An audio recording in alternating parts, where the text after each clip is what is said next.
I paddle down the River Rhine in the Netherlands, in my canoe, in search of unknown waterways and streams, from the German border to the North Sea. From the water, I am able to experience the current new lowland river area, with an original vision on water safety and rewilding nature, a landscape of river dunes, floodplain forests and swamps.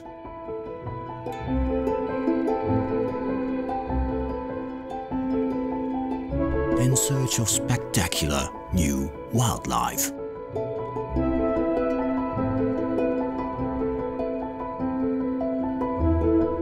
Sail along on my journey through a unique new land, on my way to the sea.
It's early March and pretty cold on the water.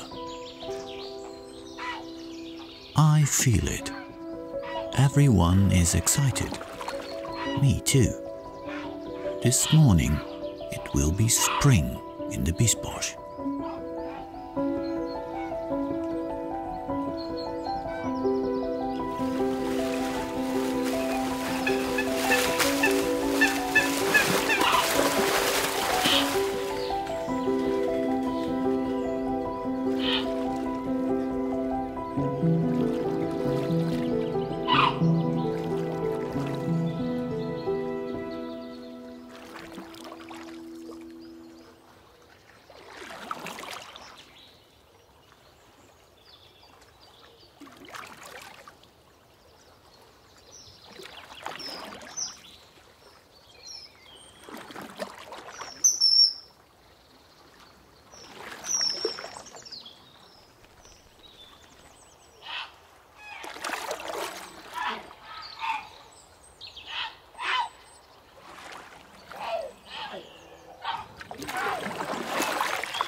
When the fog lifts around them, I can see them better.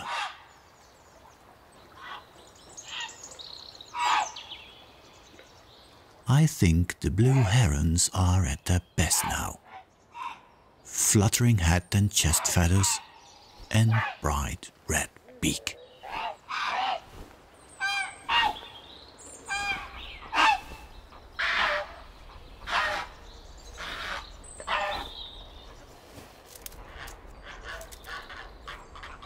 The males occupy the nests first.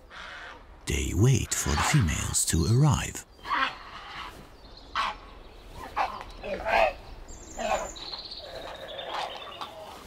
Some couples have already formed and are working on their offspring. But not everyone is equally lucky in love.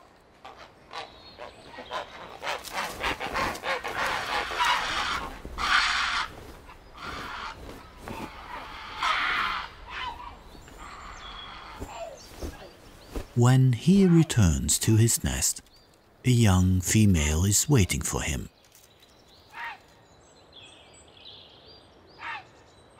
She is impressed with him.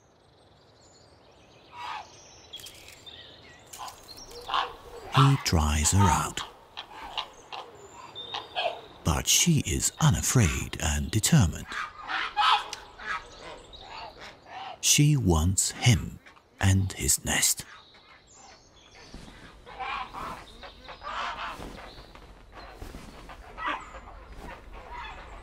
Another female approaches.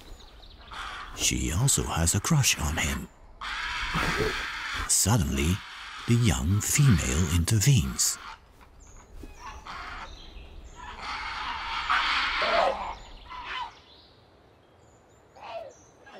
She now has a good chance of conquering the male and his nest.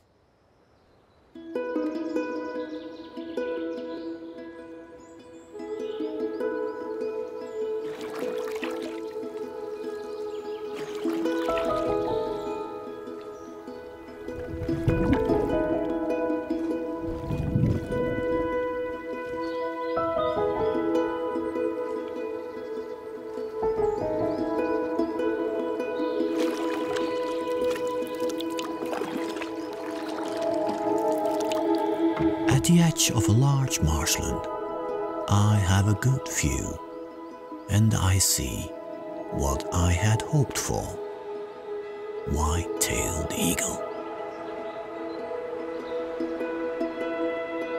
I'm moved by their appearance. A large bird of prey, with a wingspan of more than 2 meters.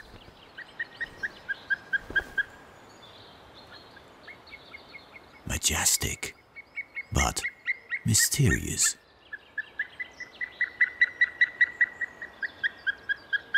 They always know how to hide well for such large birds.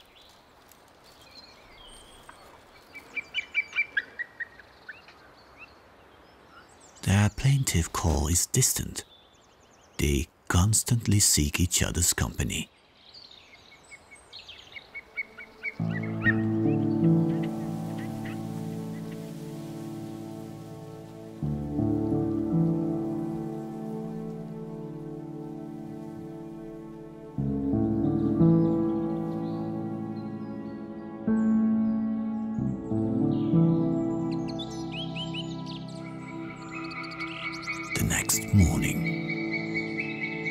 The female eagle calls from their huge nest. The male replies with fresh nesting material.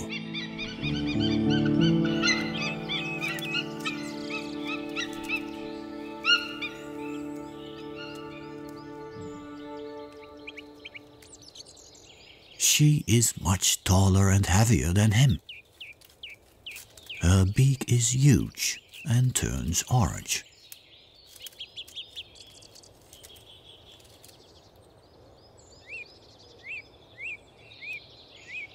She's the boss and pulls him by his wing. She urges him to go get fresh branches for the nest.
I paddle through a fresh green willow forest.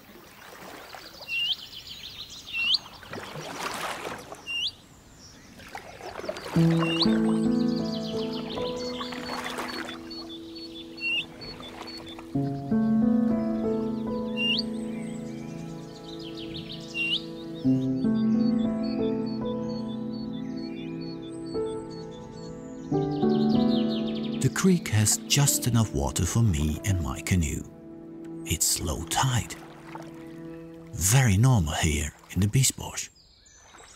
But such a freshwater tidal area is unique. Nature moves here to the rhythm of the tide.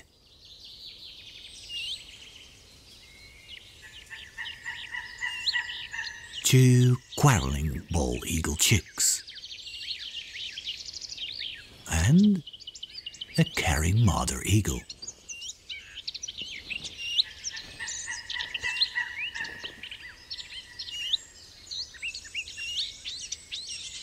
The eagle chicks are only a few days old and vulnerable.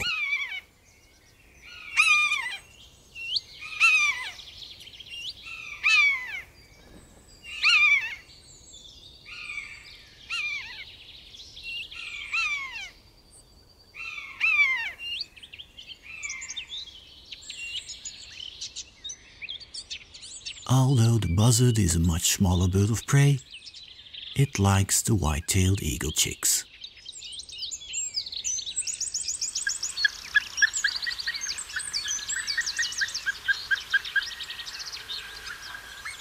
Father eagle is not far away. The young eagle chicks are well secured. Father eagle foresees the danger.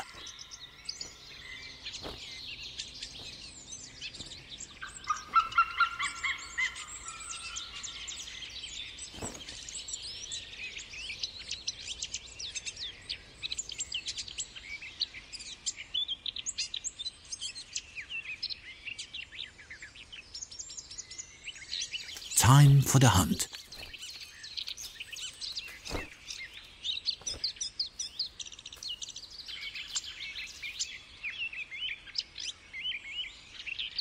The little eagle chicks now mainly eat small prey. Clumsily, the eagle drops onto its prey.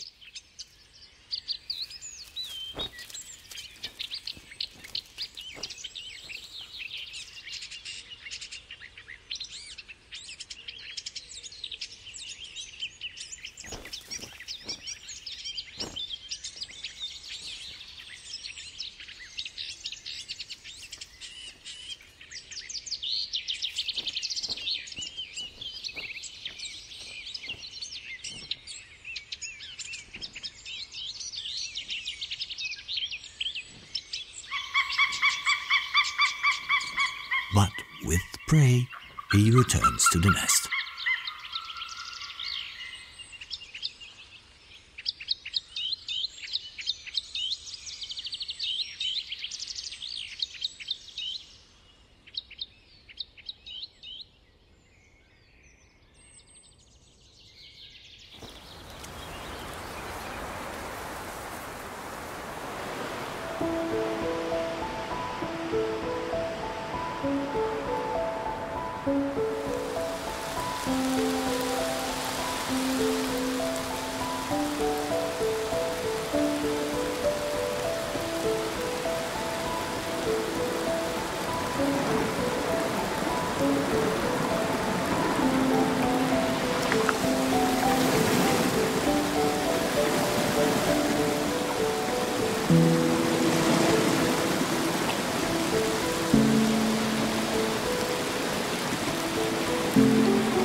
As a parent bird, it takes a lot of steering for the blue heron to land on the nest.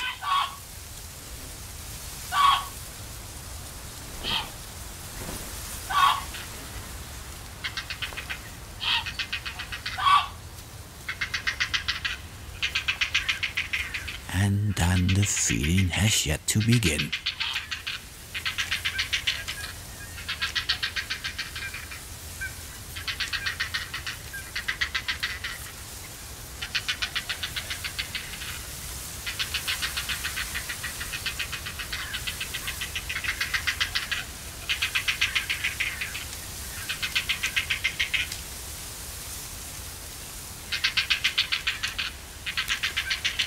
That was clearly not enough for 2 big heron chicks.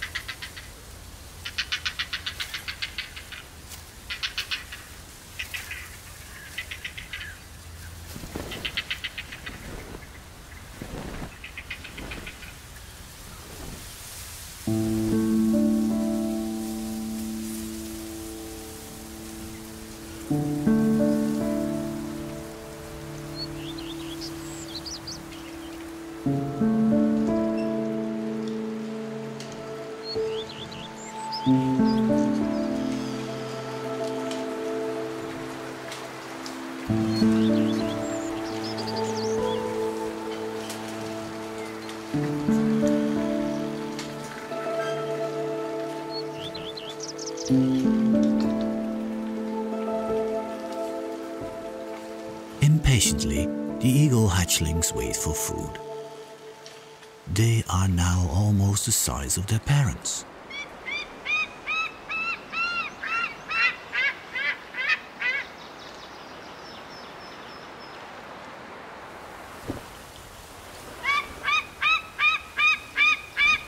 More hen is on the menu today. The eagle parents still help with feeding.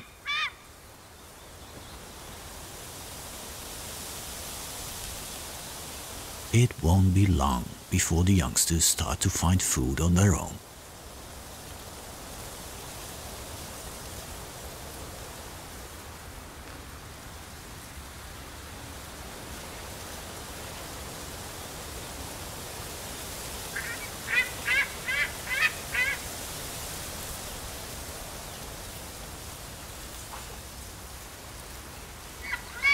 The strong wind is ideal for trying out the wings.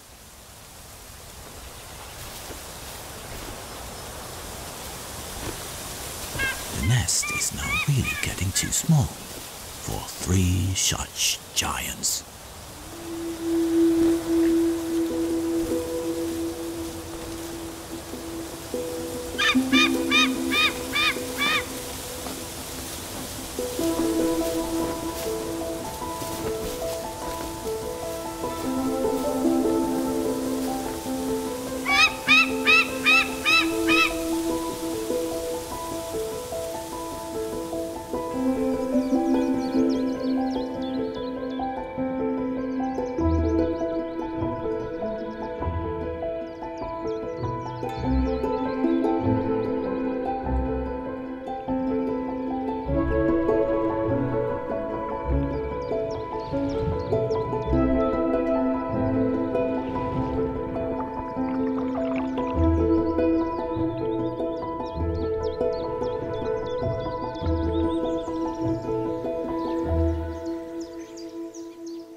I paddle through a kind of primeval landscape.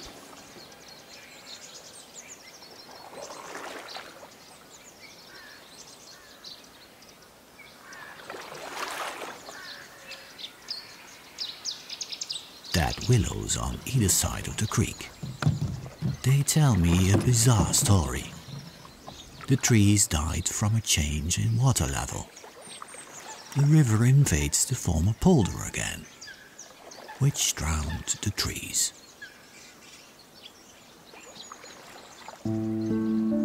History repeats itself here in the Biesbosch. Again and again there is the battle against the water. In the 15th century there was the Elizabeth flood that flooded the polder.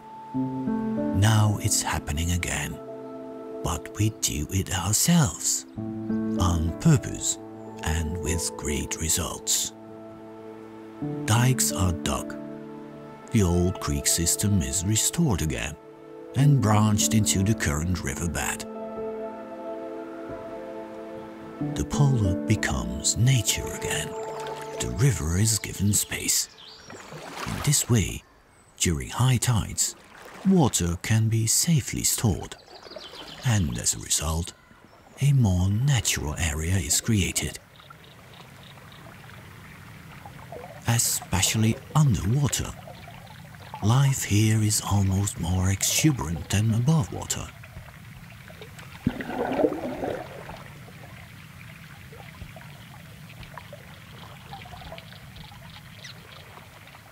A great habitat for countless fish species.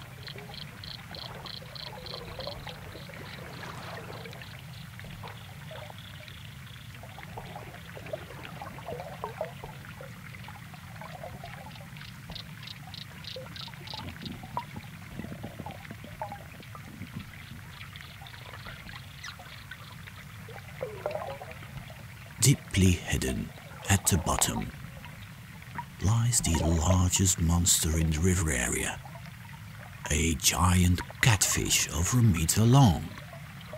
This fish species can grow to be 2 meters long and over 100 kilos in weight. During the day, it shelters on densely vegetated riverbeds, and at night it hunts for fish and waterfowls in the shallows of the river.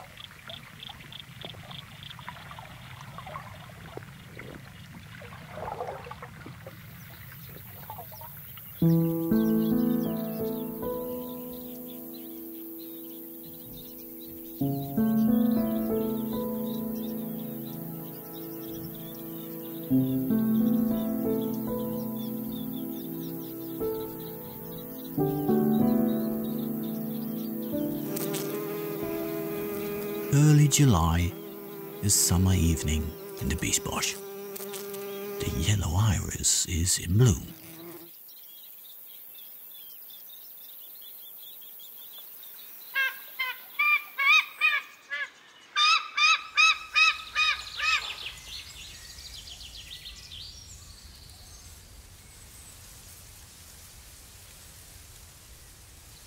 The 2 eagle chicks are fully grown now.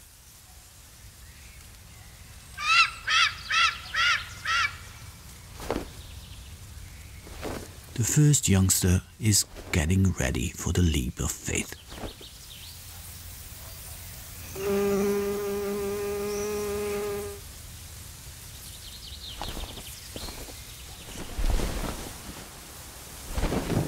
A perfect takeoff and the first flight.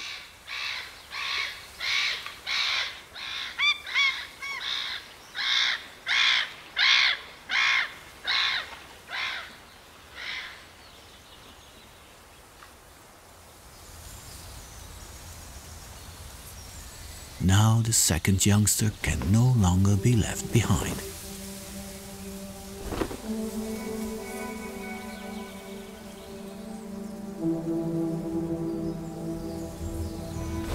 As future monarchs, they inspect their kingdom. The land where the water could not be tamed.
Slowly but surely, their numbers are growing.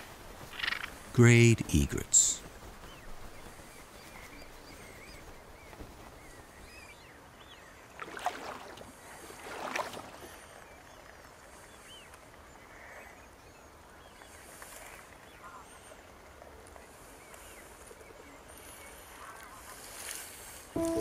They patiently wait for what is to come almost every day.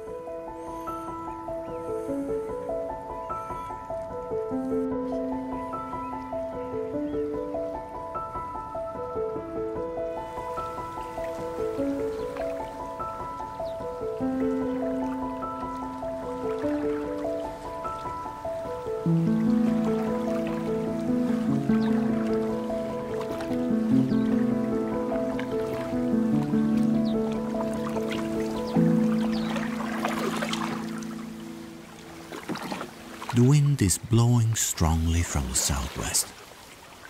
I am having trouble keeping my course. The large open space feels pleasant here, on the island of 10 Gemeten. The former farm island has become wilderness.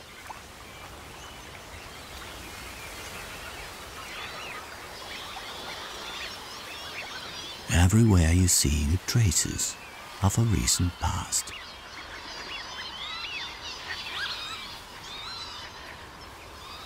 At low tide, straight lines emerge under the feet of thousands of waders and ducks.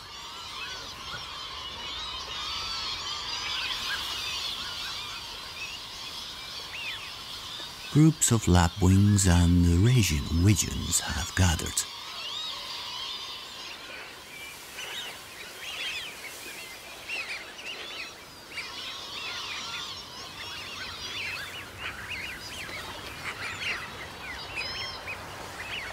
More than 40% of the northwest European population of these colorful duck species spend the winter in the lowlands.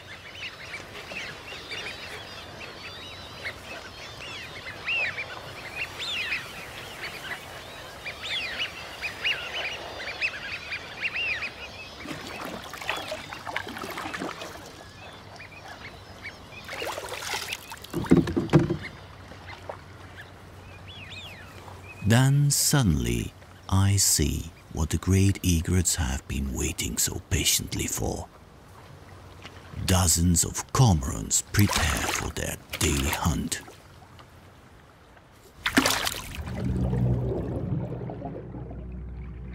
The cormorants chase the fish ahead of them into the shallows.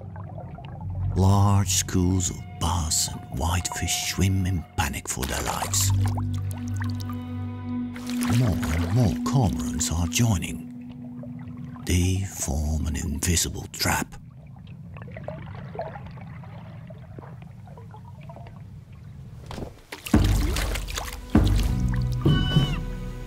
Now it's the time for the great egrets.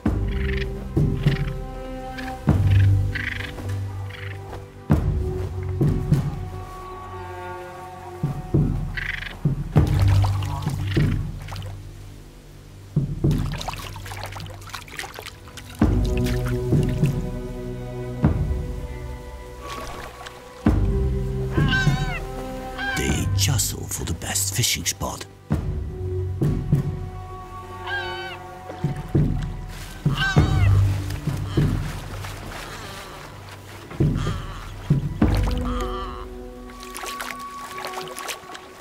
The cormorants chase the fish towards them.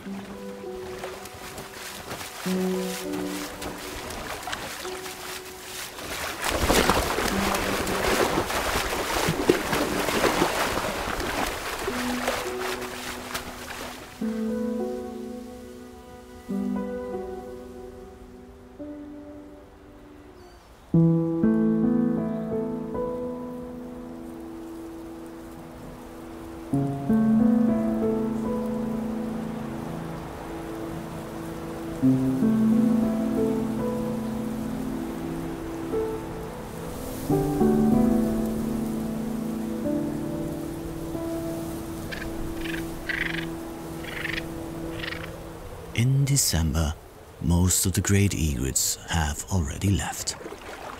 It's an icy cold day today. I feel like the only living soul here on the island of 10 gemeten.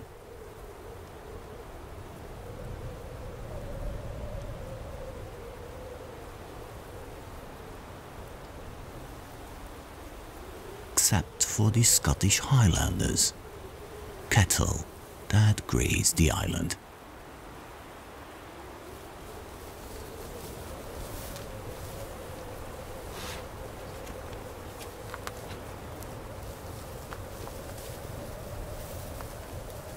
Such a prehistoric image. Aurochs migrating through a snowy delta.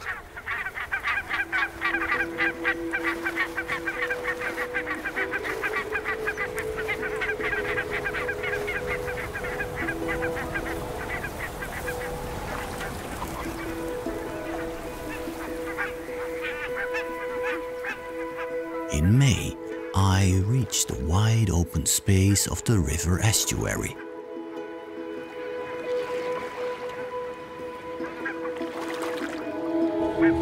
I approach an unexpected small island, no more than a mudplate, but a sanctuary for birds. I see hundreds of flocks of Barnacle Geese,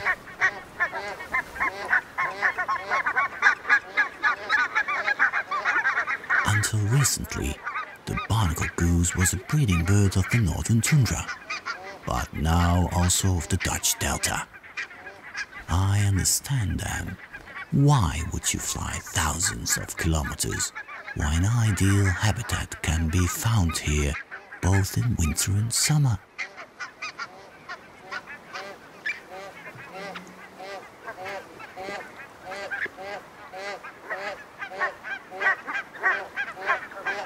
The island is overcrowded. Neighborhood dwellers everywhere.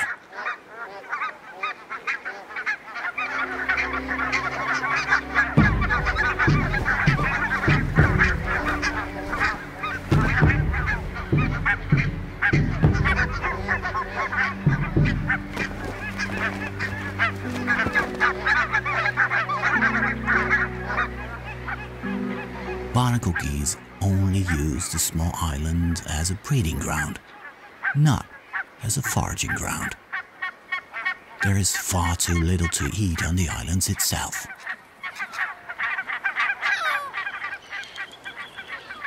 An early nest has chicks. The parents have left the nest and call the chicks. Two of them decide to leave the nest to join their parents.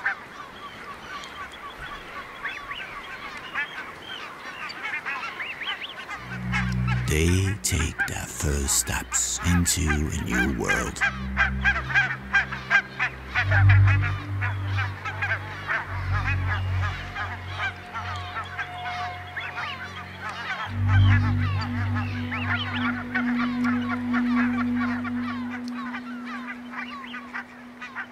The chicks become completely disoriented. Who are their parents?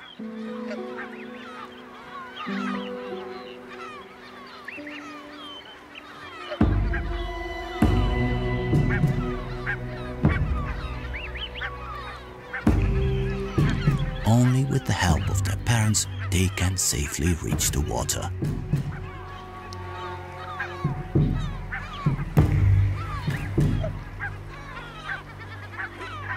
Little black-backed gulls have already noticed them.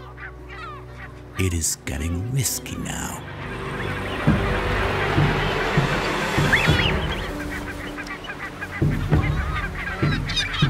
The gulls may benefit from such an opportunity.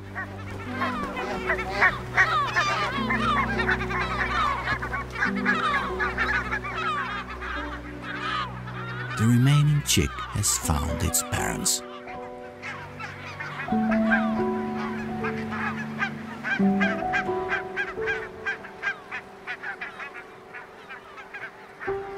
Herons will now defend it with all their might.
Later in the season, common terns welcome me on the water. Small islands in the river delta inhabit a screaming mass of chicks of terns and gulls.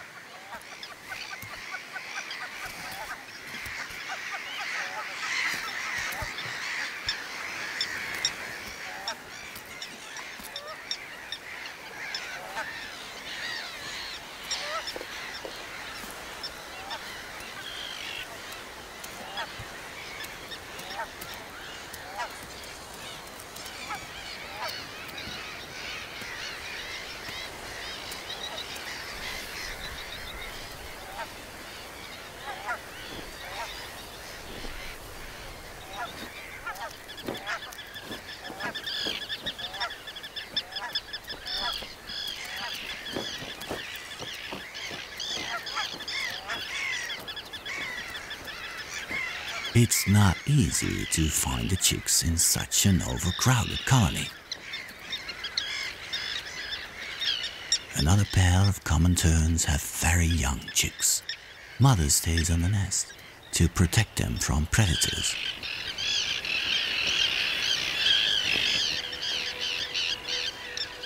From the sky, a new food drop is approaching. Father has caught a fresh fish.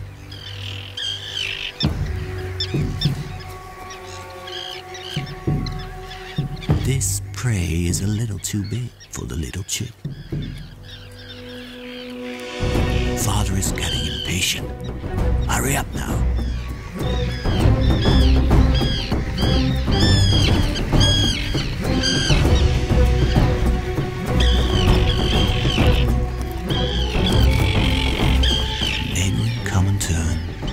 The chance.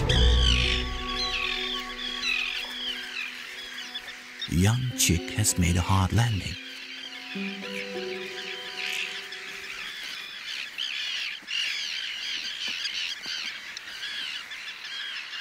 The other chick comes to take a look.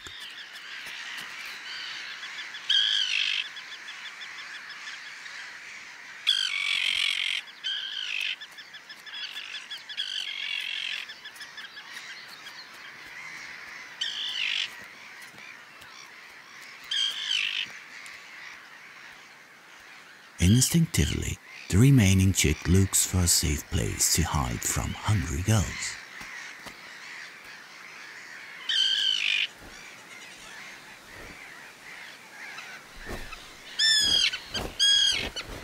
Father checks the smaller chick. There's not much life left in it.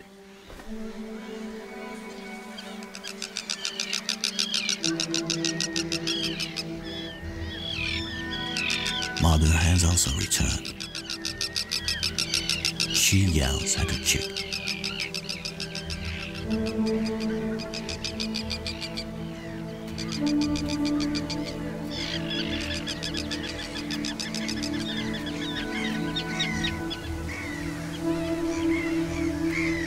Luckily for her, the chick reacts quickly and returns to the nest with her.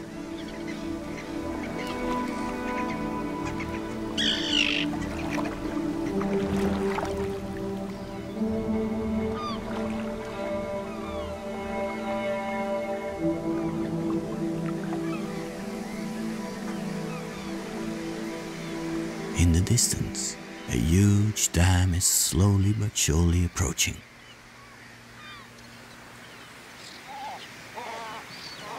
A colossal structure.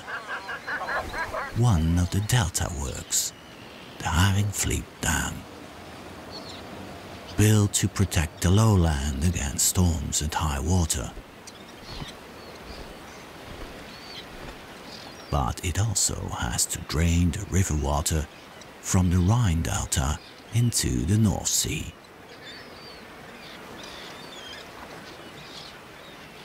Many cormorants use the dam as a base. As soon as the dam opens to drain fresh river water into the sea, something is about to happen.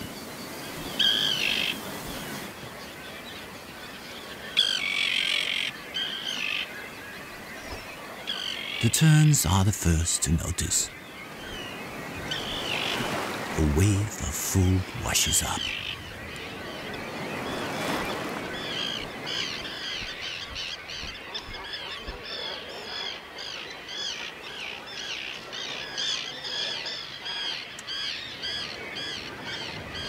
Now the cormorants also know that it's time to act. A large school of herring has been attracted by the influx of the fresh river water.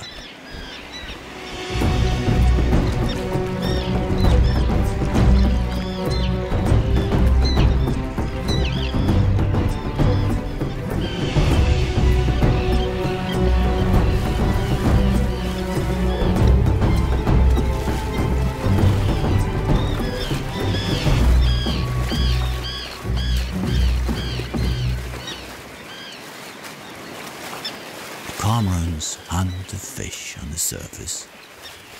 That's exactly what the terns are waiting for.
The water ebbs.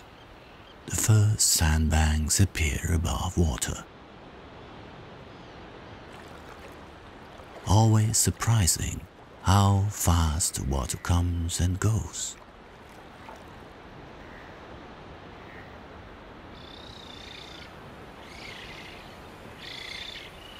A temporary seafood dinner is being served.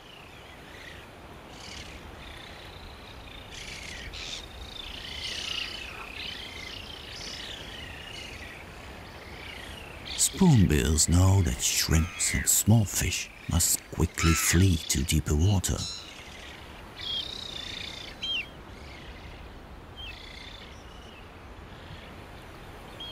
Among them, a young spoonbill.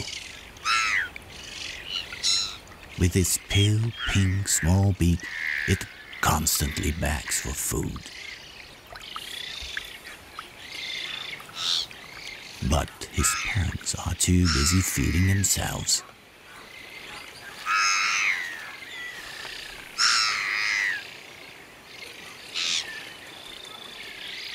Clumsily, the young spoonbill decides to try it anyway.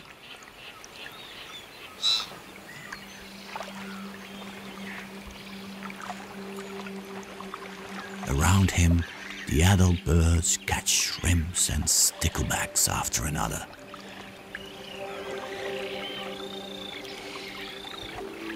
Now he caught some too. Not good enough.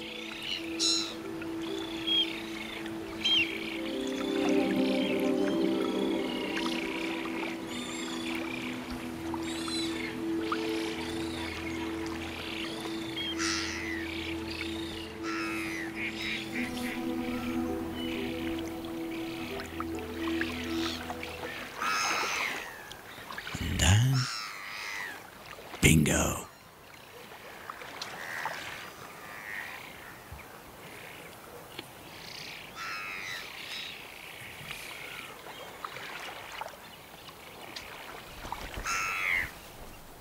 After dinner, the partner bond is tightened.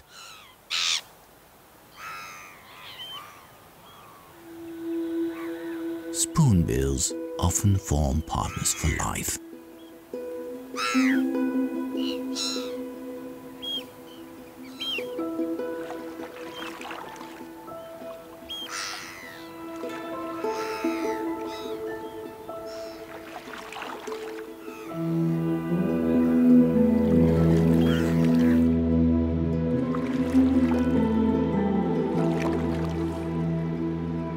I achieved my goal. The river has suddenly become sea. Only a light swell reminds me of it.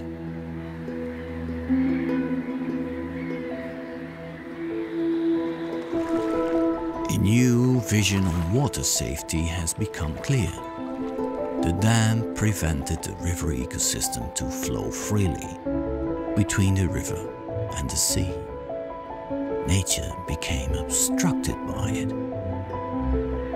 Now the dam has permanently opened again into small locks.